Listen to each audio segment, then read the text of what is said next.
Y estamos aquí de regreso en el campanazo y señores, hoy vamos a hablar de dos conceptos que nacieron casi como memes durante la época de la pandemia, pero que hoy tienen un peso económico real. Hablamos del revenge spending y también de revenge saving. Natalia, ayúdanos un poco más a entender exactamente qué significan estos dos términos. Claro que sí, mira, ambos reflejan realmente cómo esa emoción colectiva, las emociones colectivas pueden cambiar nuestros hábitos financieros. ¿Qué fue lo primero que hicimos una vez terminada es más, no había terminado la pandemia, solo se estaban empezando a permitir ciertas salidas? ¿Qué hacía la gente? ¿Qué hacías tú, Vanessa, cuando tenías esas oportunidades de salir? Salía, por Durante, supuesto. Yo no dejé de salir, Natalia, no te voy a negar, claro, con mi no, mascarita, está pero bien. ¿Y qué salías a hacer? Normalmente, ¿qué hacías cuando salías? actividades, pues ejercicios, por supuesto, para poder mantenerme bien mentalmente y darme el gustico, no te voy a negar, de ir a comprar a cafeterías que estaban abiertas.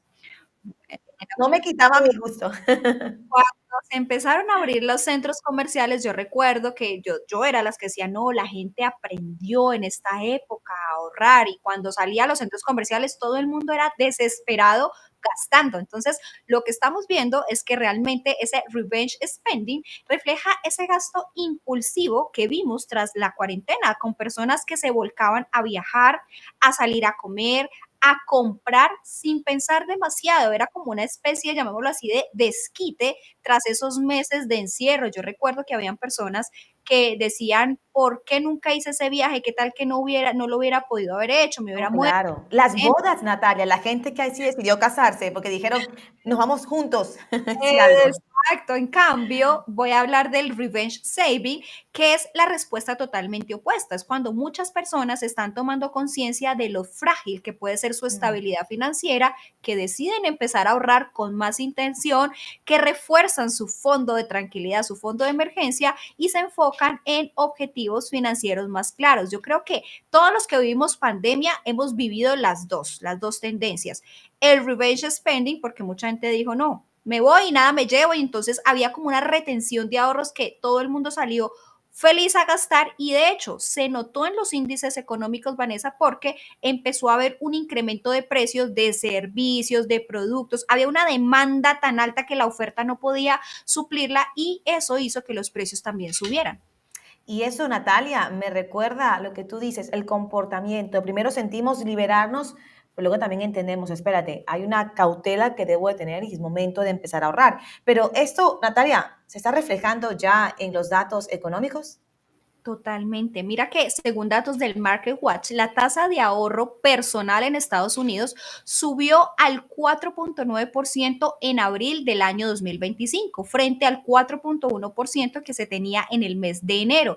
Es el nivel más alto que se ha visto en un año. Y además, el gasto del consumidor apenas había crecido un 0.2% en ese mismo mes, según Reuters. Eso muestra que mucha gente está empezando a guardar más y a gastar con más cautela. No estamos en pandemia, no estamos saliendo de un encierro, por el contrario, hay mucha incertidumbre en este momento que lleva a la gente en colectivo a ser más cautelosa.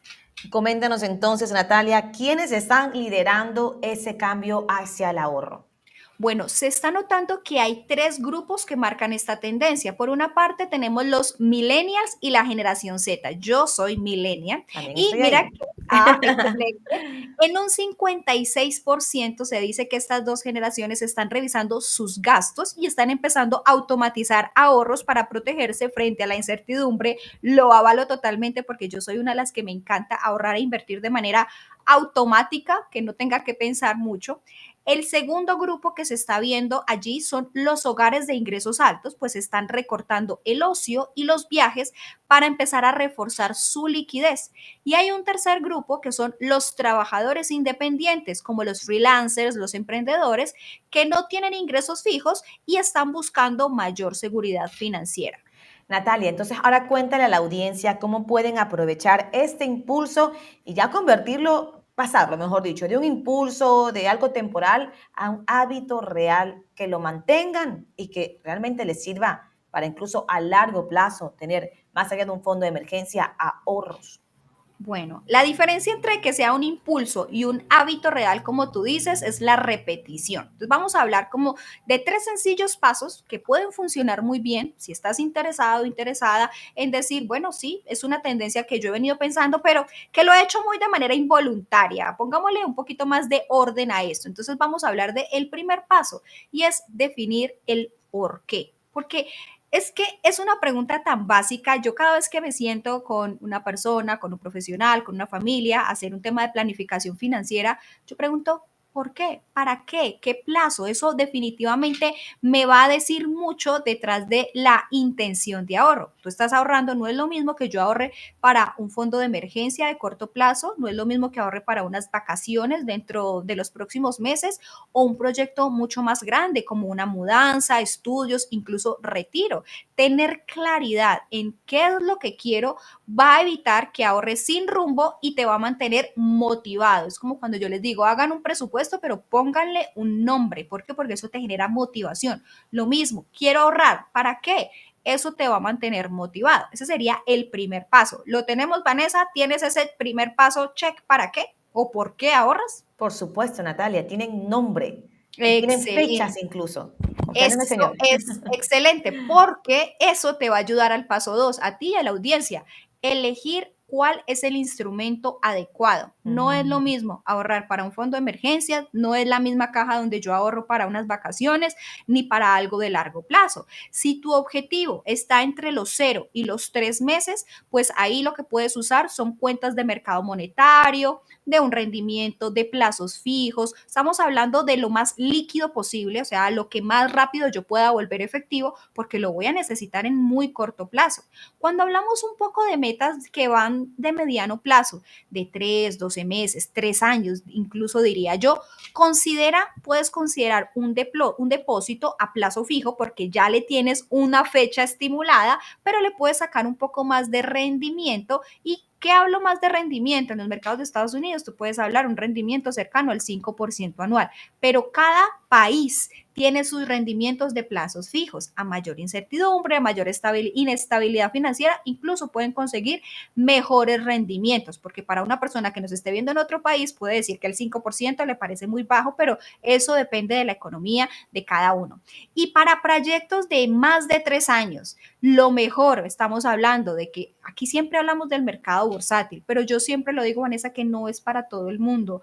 Tu perfil de riesgo cuenta, pero sobre todo, tú para qué y en cuánto tiempo lo necesitas, te van a ayudar. Entonces hablamos de 3 años o más. Entonces aquí siempre hablamos de los bonos del tesoro, hablamos de mercados de renta variable, estamos hablando del mercado accionario, estamos hablando de otros productos que tienen un poco más de estructuración, yo lo llamo así, unas notas estructuradas, pero quiero decirte, y mi mensaje aquí es claro, en el segundo paso, te quiero decir que tú para qué, que es el primer paso, define tu instrumento. No existe un producto para todo. Tenemos claro cuáles podrían ser, Vanessa, según tus objetivos, esos mecanismos de ahorro. Claro que sí, Natalia. Ahora quiero que me Excelente. cuentes el paso número 3, porque me dijiste que eran tres. Sí, y el tercero tiene que ver con que si yo ya sé para qué lo quiero, qué me sirve, pues manos a la obra, automatiza esos ahorros. ¿Por qué? Porque si se queda solamente diciendo uno lo quiero, sé lo que quiero, sé cuándo lo quiero, pero no le pongo realmente acción y cómo, empezar a programar transferencias automáticas el mismo día que recibes tu salario. Robert Kiyosaki lo llama como págate a ti primero. Es simplemente decir, yo voy a asumir que ese es mi pago, ese es mi ahorro, esas son mis vacaciones y yo lo voy a ir ahorrando automáticamente. Y si quieres empezar a sumar pequeños esfuerzos diarios, puedes usar también aplicaciones. Hay aplicaciones que a ti te permiten ir haciendo ahorros. De hecho, hay bancos que te permiten ir separando, llamémoslo así, como en bolsillos, esa parte y que incluso te ayudan a redondear cada compra y sumar ese cambio a ese ahorro. O sea, mecanismos para ahorrar, hay los que quieras, no hay excusas. Y ya que nos dices esos mecanismos, es más, el tener claro el por qué, el medio que nos va a llevar, como ese carrito que nos va a conducir a esa meta, y sobre todo el tercer paso que nos dice Natalia, si uno quiere acelerar ese ritmo de ahorro, ¿cómo podría hacerlo?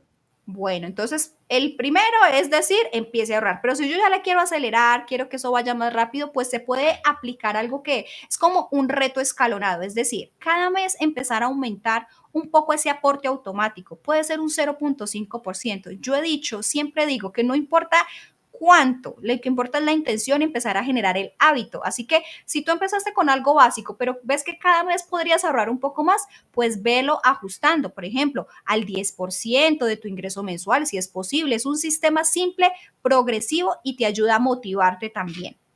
Natalia, ya para cerrar esto, danos de forma muy breve 3 acciones prácticas para implementar ahora, esta misma semana. Bueno, entonces yo les di un dato importante. Les dije que el ahorro promedio nacional es del 4,9%. Entonces, lo primero que tienes que hacer ya es calcular tu tasa de ahorro actual. Estás ahorrando el 4,9% más y lo comparas con el promedio nacional. Lo segundo es que pues, deberías empezar a abrir una cuenta específica para esas metas que son más urgentes. Un fondo de emergencia, no lo tienes. Empieza por lo básico. Y mi tercer paso es que te programes tu primera transferencia automática. Define cuál va a ser el monto mensual que te va a permitir hacerlo de manera segura, tranquila, pero de alguna manera retadora.